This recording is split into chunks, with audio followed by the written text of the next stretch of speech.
नमस्कार, मैं हूं आपके साथ प्रगति शर्मा। बंसल न्यूज की खास पेशकश लक्ष्य में आपका स्वागत है। अगर आप भी अपने करियर को सुनिश्चित करना चाहते हैं तो ये कार्यक्रम आपके बेहद काम का है, क्योंकि हमारे इस प्रोग्राम में एक्सपर्ट्स करेंगे आपका मार्गदर्शन और बनेंगे लक्ष्य हासिल करने में आपके मददगार।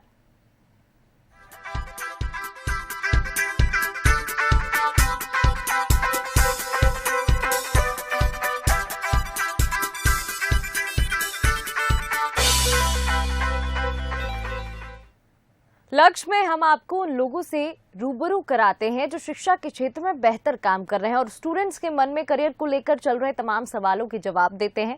तो चलिए आज कार्यक्रम के खास मेहमानों से आपका परिचय करवाते हैं। आज हमारे कार्यक्रम लक्ष्य में हमारे साथ इंदौर से मौजूद हैं शालिनी अग्रवाल, जो Shri Garima Vidya Mandir higher secondary school की वाइस प्रिंसिपल है। आपका बहुत बहुत स्वागत है ma'am. Thank you ma'am. Shalini ji, vice principal हैं आप, कहीं ना कहीं आपके कंधों पर जिम्मेदारी और भी ज्यादा बढ़ जाती है। सबसे पहले तो आपके स्कूल के बारे में जानना चाहेंगे, कितने समय से संचालित हो रहा है, किस तरीके से पढ़ाई यहाँ पर विद्यार्थियों को दी जाती है? मैम, हमारा विद्यालय श्री गरिमा विद्या मंदिर इंदौर शहर में पिछले कई वर्षों से अपनी गरिमा बनाए हुए है और ये हमारे डायरेक्टर सर श्री संतोष जी बागोरा के अथक प्रयासों का फल है। सबसे पहले मैं ये बताना चाहूंगी और ये बताकर मैं बहुत खुशी मुझे महसूस हो रही है मैम कि हम कम से कम फीस में बच्चों को क्वालिटी एजुकेशन देते हैं जी।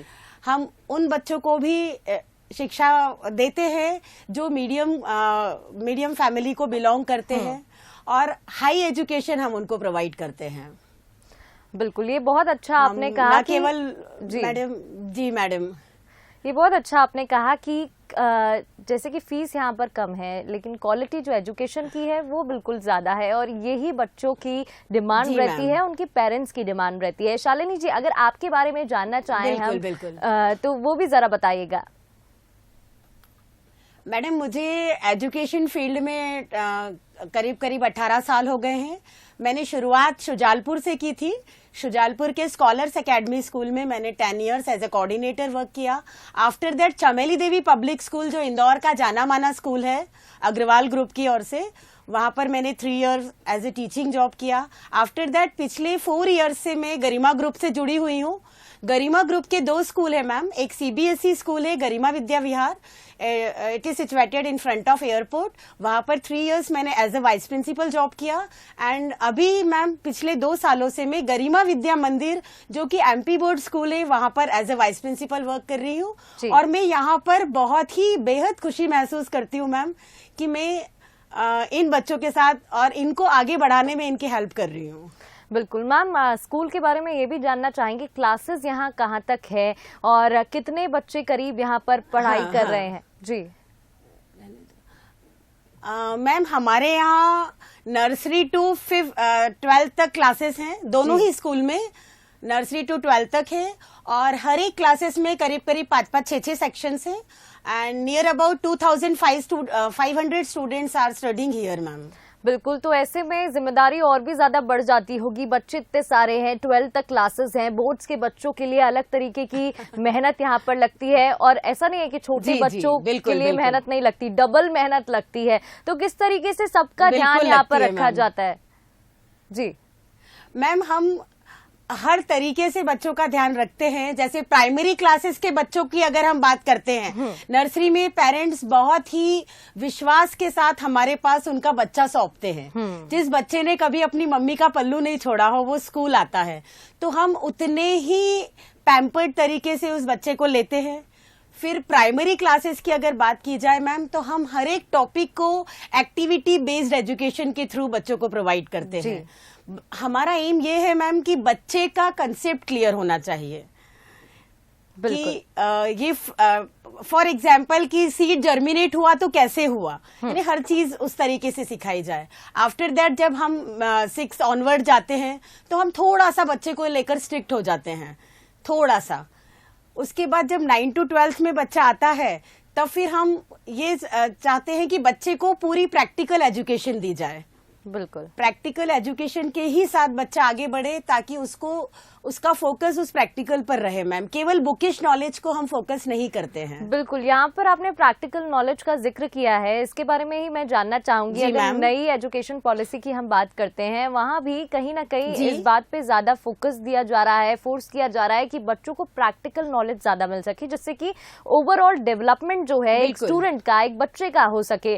तो जैसे कि पिक्चर्स भी मैं देख पा रही हूँ यहाँ पर टीवी स्क्रीन पर, आपकी स्कूल की ओवरऑल डेवलपमेंट के लिए यहाँ पर को करिकुलर एक्टिविटीज भी हैं, उस पर तो हम जाएंगे ही, लेकिन सबसे पहले प्रैक्टिकल नॉलेज के लिए क्या क्या किया जाता है, कौन कौन सी लैब्स हैं और किस तरीके से बच्चों को पढ़ाई यहाँ पर करवाई जाती है? जी मैम, हमारे यहाँ पर मतलब छोटे बच्चों के लिए 6th ऑनवर्ड बच्चों के लिए साइंस लैब है, जबकि जनरली देखा गया है कि 9 to 12 ही बच्चों को दी जाती है।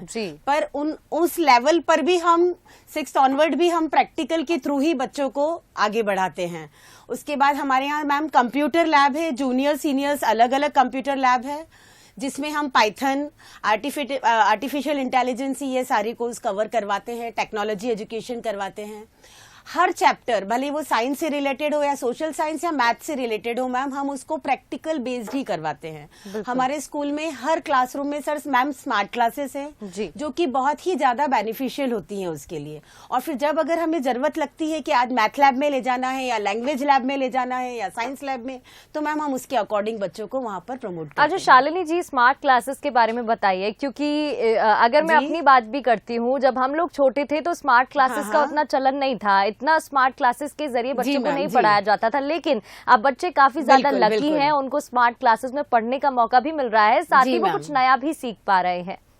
जी हाँ बिल्कुल मैम, देखिए ऐसा होता है कि समय के साथ हमें भी बदलना चाहिए। बिल्कुल। जैसे अभी मैंने आपको पिछले क्वेश्चंस में बताया कि बिफोर 18 इयर्स से मैं इस फील्ड में हूँ, तो क्या 18 साल पहले स्मार्ट क्लासेस थी, पर हम बच्चों को उतना ही प्रमोट करते थे।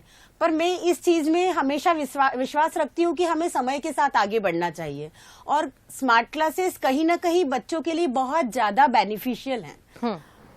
हमारा बच्चा कहीं और किसी दूसरे बच्चे को compete कर सकता है, उसको ऐसा फील ना हो कि हमारे स्कूल में ये चीज नहीं है। दूसरी बात ये होती है मैम कि पहले टीचर्स चार्ट्स के थ्रू या मॉडल्स के थ्रू ये सारी चीजें बताते थे, वो बहुत ही लिमिटेड बना पाते थे, और स्मार्ट क्लासेस के थ्रू हमारे पास बहुत सारी वैरायटीज है मैम, जिन वैरायटीज के थ्रू हम बच्चों का नॉलेज गेन कर सकते हैं, उनके कंसेप्ट क्लियर कर सकते हैं। आफ्टर दैट ग्रुप डिस्कशन के थ्रू हम उन बच्चों के जो भी उनकी क्यूरीज है उनको फुलफिल कर सकते हैं। बिल्कुल, यहाँ पर आपने लैब्स की अभी बात की थी, कंप्यूटर लैब हो गया, यहाँ पर पाइथन कोड लैंग्वेज सिखाई जाती है, आज के समय में बहुत इम्पोर्टेंट है। चाहे कॉलेज में आप आगे बढ़ रहे हो, चाहे किसी आईटी कंपनी में काम कर रहे हो, आपको हर दिशा में हर चीज आनी आज के समय में जरूरी है। ऐसे में मैं जानना चाहूंगी जी, ऐसे में मैं जानना चाहूंगी कि अलग अलग यहाँ बच्चे पढ़ते हैं जिन्हें कंप्यूटर में आगे बढ़ना है, किसी के पास मैथ्स होगी, किसी के पास साइंस होगी, नीट की कोई तैयारी कर रहा होगा, कोई बहुत ज्यादा वीक होता है पढ़ने में, तो कोई बहुत ज्यादा होशियार होता है। किस तरीके से सबको ध्यान दिया जाता है, बैलेंस कैसे बनाया जाता है यहाँ पर? जी मैम, ये आपने बहुत ही अच्छा क्वेश्चन किया है मुझसे, क्योंकि एज ए वाइस प्रिंसिपल मैं अपने स्टाफ को इसी तरीके से गाइड करती हूँ कि हर क्लास में हमारे पास 3 प्रकार के बच्चे होते हैं, हाई, एवरेज, लो। हाई अचीवर्स के लिए हमें अलग प्लान करना होता है, एवरेज के लिए अलग और लो अचीवर्स के लिए अलग। मैम, हम बच्चे को बिल्कुल भी पता नहीं लगने देते हैं कि ये बच्चा लो अचीवर है, हम इस तरीके से इसके लिए प्लान कर रहे हैं, पर हमारी प्लानिंग अलग होती है मैम, जो कि हमारे स्कूल के द्वारा बनाई हुई होती है। हम किसी को कॉपी नहीं करते मैम।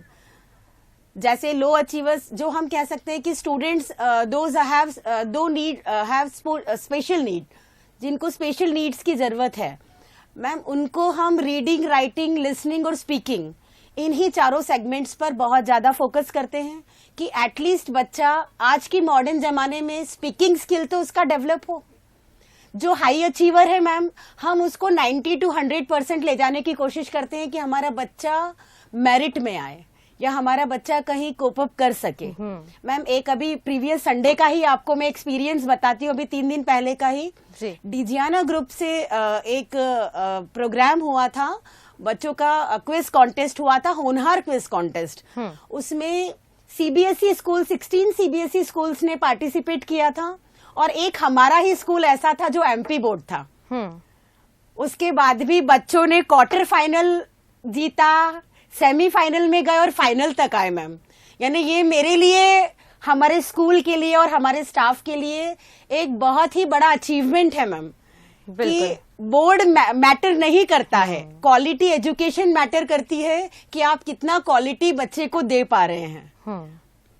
मैम मैं ये जानना चाहूंगी, जैसे आपका स्कूल है एमपी एफिलिएटेड है, कुछ स्कूल सीबीएसई होते हैं, कुछ आईसीएसई होते हैं, एक हमारा सीबीएसई स्कूल भी है मैम। जी ओके, तो जैसे कि यहाँ पर एमपी का आपका एफिलिएटेड है, अगर मैं दूसरे प्रदेशों की बात करूँ तो यूपी एफिलिएटेड रहता है। कहीं ना कहीं ऐसी धारा पेरेंट्स के अंदर होती है, विचार ऐसे रहते हैं कि जो एमपी के बोर्ड वाले स्कूल्स होते हैं और दूसरी तरफ जो सीबीएसई के होते हैं, वहाँ बच्चों की इंग्लिश ज्यादा अच्छी होती है, बच्चे कुछ ज्यादा डेवलप करते हैं। इस बारे में आपका क्या सोचना है? मैम आप कभी हमारा स्कूल विजिट कीजिएगा, हमारे बच्चों की भी इंग्लिश बहुत अच्छी है। ये स्कूल टू स्कूल डिफर करता है, टीचर टू टीचर डिफर करता है, बोर्ड टू बोर्ड डिफर नहीं करता है मैम। अगर हम बच्चों से जितना ज्यादा ग्रुप डिस्कशन करेंगे, जितना ज्यादा हम उनसे बात करेंगे, जितना उनकी पर्सनालिटी को डेवलप करने की कोशिश करेंगे, उनके स्पीकिंग स्किल पर फोकस करेंगे, बच्चे का स्पोकन उतना अच्छा डेवलप होगा। बिल्कुल। ऐसे तो कई सारी स्पोकन इंग्लिश क्लासेस है मैम, उसके बावजूद भी हम नहीं सीख पाते हैं। तो यानी मेरे विचार से ये फॉल्स है, जो भी पेरेंट्स की मेंटालिटी है कि सीबीएसई में बच्चों का स्पोकन अच्छा होगा, एमपी बोर्ड में नहीं होगा, ऐसा कुछ नहीं है। दूसरा ये मैम कि अगर बच्चा नीट या आईआईटी की तैयारी करता है, आप बताइए किस कॉम्पिटिटिव एग्जाम में ये पूछा जाता है कि बच्चा सीबीएसई से आया है या एमपी बोर्ड से आया है? नहीं मैम, वहाँ केवल और केवल बच्चों की एबिलिटी पर ही फोकस किया जाता है, उसके परसेंटेज, उसकी मार्किंग पे फोकस किया जाता है। बिल्कुल, इसका मतलब ये है कि पेरेंट्स को अब ये जो धारणा है, ये जो सोच है, इस विचारधारा को बदलनी चाहिए, क्योंकि ना कॉलेजेस में इसका कोई फर्क पड़ता है, ना कोई महत्व होता है, ना आगे चलकर होता है। डिपेंड करता है बच्चे की पढ़ाई पर, बच्चे की मेहनत पर, स्कूल में जिस तरीके से शिक्षा दी जाती है उस पर। मैम आपसे मैं आगे ये जानना चाहूंगी कि बच्चों को अभी कोरोना के समय में ऑनलाइन मोड से पढ़ाया गया, कहीं ना कहीं बच्चों को डिफिकल्टी हुई, टीचर्स को डिफिकल्टी हुई, क्योंकि सबके लिए ये एक नई सी कोई चीज थी। आपके स्कूल ने किस तरीके से मैनेज किया? मैडम देखिए, ऐसा है, ऑनलाइन एजुकेशन समय की मांग थी। उस समय हम इतने बंध चुके थे ड्यूरिंग कोविड-19 पैंडेमिक सिचुएशन कि पॉसिबल ही नहीं था कि हम बच्चों को पढ़ा पाए। तो हमने भी ऑनलाइन क्लासेस ली। हमने प्राइमरी क्लासेस में बच्चों को वर्कशीट शेयर की, वर्कशीट सॉल्व करवाई, उसके बाद फिर हमने ऑनलाइन क्लासेस ली, और फिर ऐसा हो गया कि जो टीचर्स टेक्नोलॉजी नहीं जानते थे वो भी सीख गए, और ऑनलाइन क्लासेस को भी हमने काफी फ्रूटफुल चलाया, बच्चों ने पेपर्स भी ऑनलाइन सॉल्व किए। बट मेरे विचार से ये होता है मैम कि ऑनलाइन क्लासेस उस समय के हिसाब से ठीक था, पर ऑफलाइन क्लासेस की कंपैरिजन नहीं कर सकता है ऑनलाइन क्लास। बिल्कुल, ऑफलाइन क्लास की अगर हम बात करें में तो उसकी बात ही कुछ और होती है। बिल्कुल बिल्कुल मैम, बिल्कुल बिल्कुल, क्योंकि फेस टू फेस जब टीचर्स से इंटरेक्शन होता है तो कहीं ना कहीं बच्चे और ज्यादा सीख पाते हैं, अपनी मन की बात को और अच्छे से कह पाते हैं। मैम आगे से एक्सप्रेस कर पाते हैं मैम। बिल्कुल, आगे मैं आपसे ये जानना चाहूंगी, अगर हम इस समय की बात करें तो स्टूडेंट्स पर काफी ज्यादा प्रेशर भी बढ़ जाता है, एंजाइटी, डिप्रेशन होना आम बात है, क्योंकि सोशल मीडिया का ये दौर है, बोर्ड्स में बच्चे आते हैं, प्रेशर अपने आप बढ़ना लाजमी है, पेरेंट्स की तरफ से, घर वालों की तरफ से, टीचर्स की तरफ से प्रेशर होता है। ऐसे में क्या कोई काउंसलिंग सेशन स्कूल में दिए जाते हैं, बच्चों को समझाया जाता है, कुछ हैंडल करने का तरीका? मैम हम क्लास 10th में ही, जैसे हमारे स्कूल में 10th क्लास के स्टूडेंट्स के लिए काउंसलिंग हो चुकी है, वो सब्जेक्ट चॉइस काउंसलिंग होती है, क्योंकि हमारे यहाँ सभी सब्जेक्ट्स हैं मैम, साइंस मैथ्स भी है, बायो भी है, कॉमर्स भी है, आर्ट्स भी है। तो हम सब्जेक्ट वाइज, और आर्ट एजुकेशन को तो अब न्यू एजुकेशन पॉलिसी के अकॉर्डिंग बहुत ज्यादा प्रमोट किया गया है जी, एक आर्ट का सब्जेक्ट कंपलसरी कर दिया गया है। तो सभी सब्जेक्ट हमारे यहाँ हैं, और सब्जेक्ट वाइज हमने बच्चों को काउंसलिंग भी दी है। सब्जेक्टिव काउंसलिंग के अलावा मैम हम कुछ अलग काउंसलिंग भी देते हैं, जैसे स्ट्रेस मैनेजमेंट हुआ, टाइम मैनेजमेंट, करियर काउंसलिंग, उसके बाद पर्सनालिटी डेवलपमेंट, इस तरीके की काउंसलिंग्स मैम हमारे यहाँ टाइम टू टाइम बच्चों को दी जाती है। जी शालिनी जी, आपसे एक सवाल मैं ये जानना चाहूंगी, अभी आपने आर्ट्स की बात कही, आर्ट्स के लिए अगर मैं कहूँ तो पहले जमाने की अगर हम बात कर लें, पुराने दौर की बात कर लें या अभी की भी बात कर लें, जो आईएएस या आईपीएस की तैयारी कर रहे होते हैं, सिविल सर्वेंट्स की तैयारी कर रहे होते हैं, वो भी ज्यादातर आर्ट्स लेते हैं। लेकिन ऐसे में अभी भी अगर बच्चा साइंस की जगह आर्ट्स ले लेता है तो पेरेंट्स यही सोचते हैं ये अच्छा नहीं होगा पढ़ने में, या इसकी रुचि पढ़ने में ज्यादा नहीं होगी, तभी वो आर्ट्स ले रहा है। इस बारे में आपका क्या सोचता है? बिल्कुल मैम, देखिए इसके लिए मैं गवर्नमेंट को, जो न्यू एजुकेशन पॉलिसी को बहुत ही थैंकफुल हूँ। मतलब मैं एक शुक्रिया अदा करती हूँ मेरी तरफ से कि उन्होंने आर्ट्स को प्रमोट किया। जो बात आपने कही है बिल्कुल सही है कि अगर बच्चा आर्ट्स लेना चाहता था तो पेरेंट्स उसे कहते थे कि नहीं तुम मैथ्स लो, इंजीनियर बनोगे, या ये लो, ऐसा करोगे, कॉमर्स ही ले लो एटलीस्ट, आर्ट्स क्यों ले रहे हो। पर आर्ट्स अपनी जगह एक अलग ही ये कह सकते हैं कि पहचान बनाता है।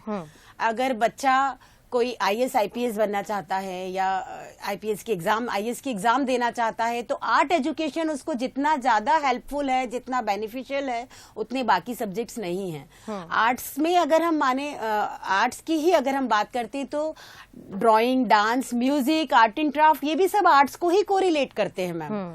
मे बी पॉसिबल कोई बच्चा एकेडमिक्स में अच्छा नहीं है, पर जैसे हमारे ही स्कूल की बात बताती हूँ, कुछ बच्चे ऐसे हैं जो इतना बढ़िया स्केचिंग करते हैं कि हमारा ही पोर्ट्रेट एज इट इज बना लेते हैं, पर उन लोगों का एकेडमी अच्छा नहीं है, तो वो उसको भी फ्यूचर बना सकते हैं। कुछ बच्चा अगर डांस में बहुत अच्छा है तो उसको अपना करियर बना सकता है। तो these all things are also art education.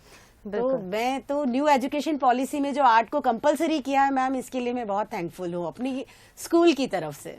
बिल्कुल, बस जागरूकता होनी बहुत जरूरी है, सही दिशा में बच्चों को शिक्षा मिलनी बहुत जरूरी है। अगर शिक्षा के क्षेत्र में बंसल समूह के योगदान की बात करें तो बंसल समूह भी लगातार योगदान दे रहा है, काम कर रहा है, प्रयास कर रहा है। उनकी किन पॉलिसीज को आप पसंद करती हैं या कुछ सुझाव आपकी तरफ से? मैम, बंसल समूह अपने आप में एक बहुत ही अच्छी संस्था है और शिक्षा के क्षेत्र में बंसल समूह का बहुत ही जाना माना नाम है मैम। बंसल समूह शिक्षा के साथ विभिन्न क्षेत्रों में भी बहुत ही अच्छा काम कर रहा है। जैसे हाल ही में हम बात करें तो कमलापति रेलवे स्टेशन भोपाल को डेवलप किया और अपने आप में एक बहुत ही बड़ी उपलब्धि है मैम बंसल समूह। छात्रों को एकेडमिक्स में net to net placement record को देखकर तो मुझे बहुत ही अच्छा लगा मैम।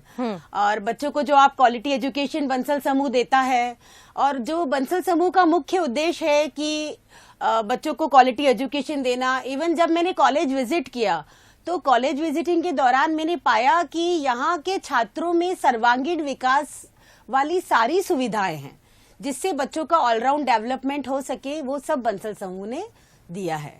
जी मैम, ये एक सवाल और मैं आपसे जानना चाहूंगी, अगर पेरेंट्स की हम बात करते हैं तो कहीं ना कहीं पेरेंट्स की तरफ से प्रेशर बच्चों पर बहुत ज्यादा बढ़ जाता है।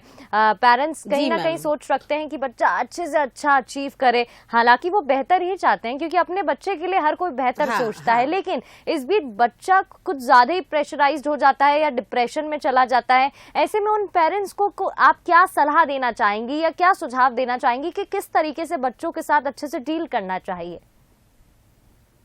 बिल्कुल मैम, देखिए by my point of view every child is unique. God ने हर बच्चे में कुछ ना कुछ अलग अलग क्वालिटीज दी हैं। ये पेरेंट्स को समझना चाहिए। पेरेंट्स दूसरे स्टूडेंट से या अपने रिलेटिव्स या नेबर्स के बच्चों से कंपेयर करते हैं कि वो 80% लाया, तुम 70 ही लाए या तुम 60 ही लाए। हम पेरेंट्स को ये बताते हैं कि हो सकता है 60% वाला बच्चा ज्यादा सक्सेस हासिल कर ले एज कम्पेयर टू 90% वाला बच्चा। उस बच्चे का पर्सनालिटी डेवलपमेंट अच्छा होना चाहिए, उस बच्चे का कम्युनिकेशन स्किल अच्छा होना चाहिए, प्लस उस बच्चे को जिस चीज में इंटरेस्ट है वो काम उसे करने दे, ना कि आप अपनी आपके जो भी विचार है या जो आप उस बच्चे के लिए चाहते हैं वो चीजें उस पर थोपे। बिल्कुल। प्लस बच्चे को स्ट्रेस में बिल्कुल भी न रखें। ऐसा आप पहले से कह देंगे कि नहीं मुझे तो 90 ही चाहिए या 80 ही चाहिए, बच्चा स्ट्रेस में रहता है मैम। टेंशन में रहता है और वो जितना कर सकता है उतना भी नहीं कर पाता है। और इसके लिए मैम हमारे स्कूल में तो हम 50-50% रखते हैं। जैसे कि 50% अगर टीचर ने डिलीवर किया है तो हम 50% नॉलेज बच्चे का गेन करते हैं। हमारे यहाँ डबल साइडेड टीचिंग चलती है। हमारे यहाँ कभी भी ऐसा नहीं होता है कि केवल टीचर पढ़ा रहे और बच्चे सुन रहे हैं। उससे क्या होता है, बच्चे का स्ट्रेस मैनेज रहता है। बच्चा ना तो टीचर से उसको डर रहता है, वो अपनी जो भी क्यूरीज होती है वो भी बच्चे टीचर के साथ शेयर कर सकता है। एज ए काउंसलर अगर हम कहें तो टीचर बच्चे के लिए बहुत ही अच्छा मतलब बेनिफिशियल स्थापित हो सकता है। बिल्कुल, जैसे अभी हम लोग को करिकुलर एक्टिविटीज की बात कर रहे थे। स्पोर्ट्स की अगर मैं बात करती हूँ तो स्पोर्ट्स में भी कहीं ना कहीं बच्चों को दिलचस्पी लेनी चाहिए, उससे उनका ओवरऑल डेवलपमेंट होता है, जो हम ऑल ओवर यहाँ पर अभी डिस्कस कर रहे थे। तो ऐसे में आपका इस बारे में क्या विचार है, क्योंकि कहीं ना कहीं बच्चे सोचते हैं कि अगर मैं स्पोर्ट्स में टाइम दूंगा या किसी और एक्टिविटी में टाइम दूंगी तो ऐसे में मेरा टाइम वेस्ट हो जाएगा, बल्कि उनका ओवरऑल डेवलपमेंट हो रहा होता है। बिल्कुल सही है मैम आपका ये क्वेश्चन। को करिकुलम एक्टिविटी बहुत ही जरूरी होती है। जी देखिए मैम, ऐसा होता है अगर केवल हम बच्चों को पढ़ाते रहेंगे तो भी कहीं ना कहीं बच्चा बोर होगा। और मे बी पॉसिबल कि को करिकुलम एक्टिविटी में ही बच्चा आगे निकल जाए और उसी को अपना करियर बना ले। प्लस स्पोर्ट्स बहुत ज्यादा बच्चे को जरूरी होता है। एक तो बच्चे का फिजिकल डेवलपमेंट होता है स्पोर्ट्स से। सेकेंड थिंग, बच्चे में टीम स्पिरिट आती है। उसको लॉजिंग और गेनिंग के जो भी मायने होते हैं वो समझ में आते हैं। उसके बाद अगर बच्चा स्पोर्ट्स में आगे रहता है और पेरेंट्स मना करते हैं कि नहीं तुम्हारा बोर्ड एग्जाम है या तुम्हें 10th क्लियर करना है या अब 9th में आ गए हो, नहीं जाना है स्पोर्ट्स में, तो हम पेरेंट्स को यही कहते हैं कि गवर्नमेंट की तरफ से या बोर्ड की तरफ से हम अगर बच्चा स्टेट जाता है या स्टेट में अचीव करके आता है तो उसको 10% अचीव प्लस किया जाता है, अपग्रेड किया जाता है। या नेशनल जाता है बच्चा तो उसको 15% या 20% अपग्रेड किया जाता है। तो ऐसी बातें अगर हम पेरेंट्स को थोड़ा सा बताते हैं तो पेरेंट्स फिर बच्चे को बिल्कुल, और इसके साथ बच्चों में लीडरशिप क्वालिटी भी डेवलप होती है, जिसके चलते कहीं ना कहीं आगे चलकर कॉलेज में उनको हेल्प मिलती है या आगे किसी जॉब में वो जाते हैं तो वहां पर भी हेल्प मिलती है। आखिर में अंत में मैं आपसे जानना चाहूंगी, जो भी स्टूडेंट्स ये कार्यक्रम देख रहे हैं उनको आपकी तरफ से क्या संदेश? मैं यही कहूंगी मैम कि जो भी स्टूडेंट्स मेरा प्रोग्राम देख रहे हैं या आपने जो क्वेश्चंस किए वो सुन रहे हैं, वो बच्चे इन सारी बातों को अमल करें। केवल बुकिश नॉलेज ही लाइफ में सब कुछ नहीं होता है। अभी जो बच्चे हैं स्कूल में हैं, ये हम ये कह सकते हैं कि बच्चे केवल स्विमिंग पूल में गोता लगा रहे मैम। अभी इनको रिवर में भी जाना है और उसके बाद समुद्र में जाना है। तो जी, अपने आप को अभी से इतना स्ट्रांग बनाएं कि वो हर डिफिकल्टीज को फेस कर सके। और ये तभी बच्चे कर पाएंगे जब हर चीज को, जब उनका ऑलराउंड डेवलपमेंट होगा, नॉट ओनली बुकिश नॉलेज। जब वो करिकुलम, को करिकुलम प्लस अपना स्पोर्ट्स और सारी एक्टिविटीज, टेक्नोलॉजी, एजुकेशन, हर चीज को बराबर फोकस करेंगे। बिल्कुल ठीक कहा मैम आपने। बहुत बहुत शुक्रिया आज इस कार्यक्रम में हमारे साथ आने के लिए और इस फ्रूटफुल डिस्कशन के लिए। Thank you ma'am. तो आज के लिए बस इतना ही। ताज़ा अपडेट के लिए जुड़े रहिए बंसल न्यूज के साथ। नमस्कार।